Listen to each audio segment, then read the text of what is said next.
আসসালামু আলাইকুম। আমার আসলে ২টা গরু আছে।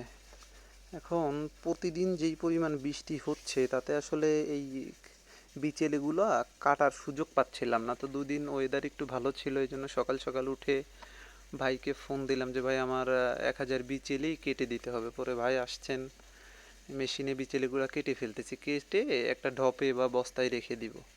এই ১,০০০ বিচেলি কাটলে দেখা যাচ্ছে ২০ দিন ২৫ দিন খাওয়ানো যাবে গরুর। কারণ হাতে কেটে আসলে সম্ভব না, আমার আসলে সকালে সময় থাকে না তো। কারণ ওই সকালে উঠে অফিসে আসা আর অন্যান্য কাজ থাকে, এই জন্য একবারে ১,০০০ বিচিলি কেটে নেই। পুরা দেখা যাচ্ছে ২০ দিন ১৫ দিন ২৫ দিন খাওয়ানো যায়, খাওয়ানো শেষ হইলে আবার কেটে নেই। ১,০০০ বিচিলি কাটতে ৪০০ টাকা লাগবে, ৪০০ টাকা দিলে ২০ দিনের জন্য মোটামুটি রিল্যাক্স থাকা যাবে। আর অনেক ছোট হয় এইগুলা, গরুতে আবার খাই ভালো, নষ্ট হয় না। আর হাতে কাটলে দেখা যাচ্ছে যে অনেক সময় গরুতে প্রচণ্ড পরিমাণ নষ্ট করে, এই জন্য আসলে এই মেশিনে কাটা। তো এখন এই জন্য আর কি